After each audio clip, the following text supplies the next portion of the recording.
মহান আল্লাহ রাব্বুল আলামিন বান্দাকে যখন সামান্য একটা বিপদ দিয়ে পরীক্ষা করে, বান্দা ওই বিপদ থেকে উদ্ধার পাওয়ার জন্য, ওই বিপদ থেকে কেটে ওঠার জন্য তিনি আল্লাহ তাআলাকে বাদ দিয়ে অন্যের সাহায্য প্রত্যাশা করেন।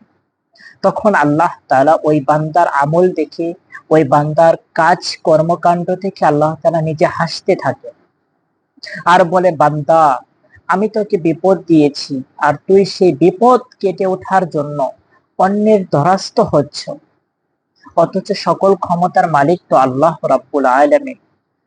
ইমাম ইবনে মাজাহ রাহিমাহুল্লাহ, ইবনে মাজাহর 181 নম্বর হাদিস, নবীজি বলেছেন, দাহিকা রাব্বুনা মিন কুনুতি ইবাদিহি ওয়া কুরবি গিয়ারিহি।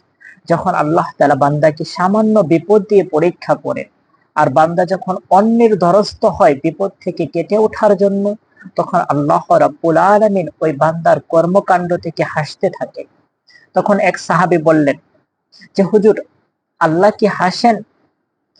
তখন নবীজি বললেন, হ্যাঁ হাসেন। তখন ওই সাহাবী বললেন যে, আজকে থেকে লান না'দিমা মিন রাব্বিন ওয়া ইয়াদহাকু খায়রান, আজকে থেকে কোনো গুনাহের কাজ করব না আর কোনো নেকের কাজ ছেড়ে দেব না, যেন আল্লাহ তাআলা আমার কর্মকাণ্ড থেকে হাসেন। সুবহানাল্লাহি ওয়া বিহামদিহি।